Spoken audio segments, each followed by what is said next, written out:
Doing good risk management means you're aware of all the risks that could impact on your business, the interconnected nature of those risks, and then you think about, okay, what are the scenarios? How can I prepare myself for this risk? How can I build resilience to this risk? So it's prepare, prepare, prepare, and test, and then act when things actually happen.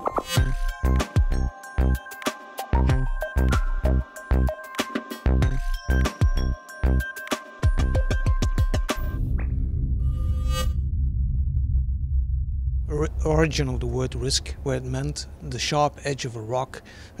It's a shipping term, and hitting the collision with this sharp end of the rock becomes a risk when it threatens to bring the ship down. And that's what we'll try to focus on, mainly systemic risk, financial systemic risk. When will it become so dangerous that it might bring the ship, the capitalistic system, down?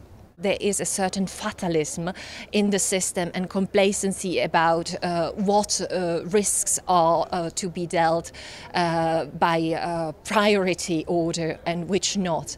And if you scratch many risks like the migration security risk, the financial risk, etc., you will often find climate change as being one of the triggers from behind. So if we don't look at the many faces, at the interconnectedness of the risk, we can actually miss on some very important parts of preparing for risks.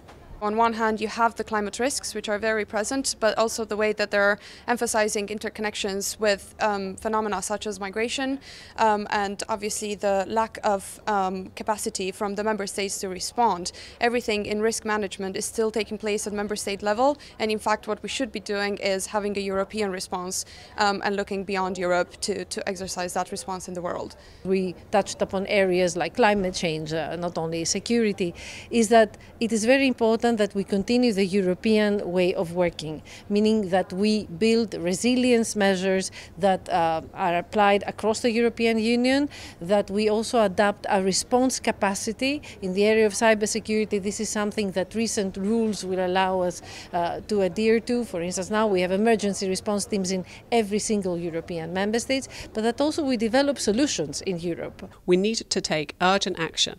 We need to look at infrastructure. I think this is where there could be a great opportunity. We have an $18 trillion global infrastructure investment gap, of which $2 trillion is here in Europe. That's a great opportunity to think about investing in the energy space, in the renewables, investing in transport, whether it's road, rail, ports, airports, and investing in digital infrastructure, which actually is the underpin to enable much of that investment into the renewable energy sector to be effective. The human and economic toll of not being prepared is very consequential for residents of our cities, our communities, our assets and our economies. So let's hope both for better, but let's be prepared for the worst.